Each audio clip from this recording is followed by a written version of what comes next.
Assalamualaikum warahmatullahi wabarakatuh. Kami dari kelompok 5 yang beranggotakan Yuli Pradanawati NPM 2010-2011-41 dan Nuning Ayu Saputri NPM 2010-2011-49 akan mempresentasikan materi mengenai akhlak, etika, dan moral. Yang pertama, pengertian etika. Etika berasal dari bahasa Yunani, yaitu ethos yang berarti adat kebiasaan. Secara terminologi, pengertian etika dapat didefinisikan sebagai studi tentang tingkah laku manusia, tidak hanya menentukan kebenarannya sebagaimana apa adanya, tetapi juga menyelidiki manfaat atau kebaikan dari seluruh tingkah laku manusia. Yang kedua, pengertian moral. Moral berasal dari bahasa Latin mores, yaitu jamak dari mos, yang berarti adat kebiasaan. Dalam Kamus Umum Bahasa Indonesia, moral adalah baik buruk perbuatan dan kelakuan. Sehingga dapat didefinisikan moral adalah istilah yang digunakan untuk memberikan batasan terhadap aktivitas manusia dengan nilai atau ketentuan baik buruk, benar atau salah. Tolak ukur nilai baik dan buruk dalam pembahasan moral adalah norma-norma yang hidup di dalam masyarakat. Moral selalu dikaitkan dengan ajaran baik buruk yang diterima umum atau masyarakat. Karena itu, adat istiadat masyarakat menjadi standar dalam menentukan baik buruknya suatu perbuatan. Kemudian, pengertian akhlak. Akhlak merupakan bentuk jamak dari kata khuluq yang berarti tingkah laku, perangai, tabiat. Menurut istilah, akhlak adalah daya kekuatan jiwa yang mendorong perbuatan dengan mudah dan spontan tanpa dipikir dan direnungkan lagi. Akhlak adalah sifat yang tertanam dalam jiwa yang menimbulkan macam-macam perbuatan dengan gambling dan mudah, tanpa memerlukan pemikiran dan pertimbangan. Kemudian ada ruang lingkup akhlak. Yang pertama yaitu objek ilmu akhlak, di mana perilaku manusia dan penetapan nilai perilaku baik atau buruk. Menurut lahiriah, perilaku baik buruk manusia dibedakan menjadi perilaku yang lahir dengan kehendak dan disengaja, dan perilaku yang lahir tanpa kehendak dan tanpa disengaja. Yang kedua ada ukuran baik dan buruk. Yang pertama, adat kebiasaan. Setiap bangsa memiliki adat istiadat tertentu dan menganggap baik apabila mengikuti adat tersebut. Yang kedua ada kebahagiaan. Bahagia menjadi tujuan akhir dari hidup manusia. Kebahagiaan adalah kelezatan dan tidak mengalami penderitaan atau kepedihan. Yang ketiga ada intuisi. Yang dimaksud intuisi yaitu paham yang berpendapat bahwa setiap manusia mempunyai kekuatan batin yang dapat membedakan baik dan buruk dengan selintas pandang. Kemudian perbedaan akhlak dengan moral dan etika.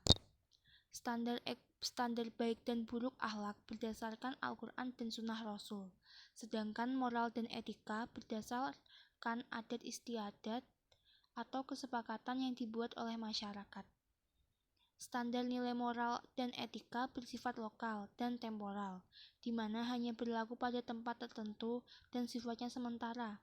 Sedangkan standar akhlak bersifat universal dan abadi, di mana dapat diterima oleh seluruh umat manusia di segala waktu dan tempat. Kemudian ada karakteristik etika Islam. Etika Islam memiliki karakteristik sebagai berikut. Yang pertama, etika Islam mengajarkan dan menuntun manusia untuk bertingkah laku baik dan menjauhkan dari tingkah laku buruk. Kedua, etika Islam menetapkan bahwa yang menjadi sumber moral, ukuran baik dan buruknya perbuatan seseorang didasarkan pada Al-Quran dan Al-Hadis. Yang ketiga, etika Islam bersifat universal dan komprehensif, dapat diterima dan dijadikan pedoman oleh seluruh umat manusia, kapanpun dan dimanapun. Yang keempat, etika Islam mengatur dan mengarahkan fitrah manusia ke jenjang akhlak yang luhur dan mulia, serta meluruskan perbuatan manusia sebagai upaya memanusiakan manusia. Hubungan tasawuf dan aktualisasinya. Tasawuf adalah proses pendekatan diri kepada Allah dengan cara menyucikan hati atau tasfiyat al-qalbi. Maka aktualisasi tasawuf dapat dimaknai dengan keinginan seseorang untuk menggunakan semua kemampuan dirinya untuk mencapai kemampuan yang dia mau dan dilakukan untuk mengetahui cara menyucikan jiwa, menjernihkan akhlak, membangun dohir batin, dan berupaya memperlindah diri dengan akhlak dari ajaran Allah. Hubungan tasawuf dengan akhlak. Untuk mencapai tingkat kesempurnaan dan kesucian jiwa memerlukan pendidikan dan latihan yang panjang.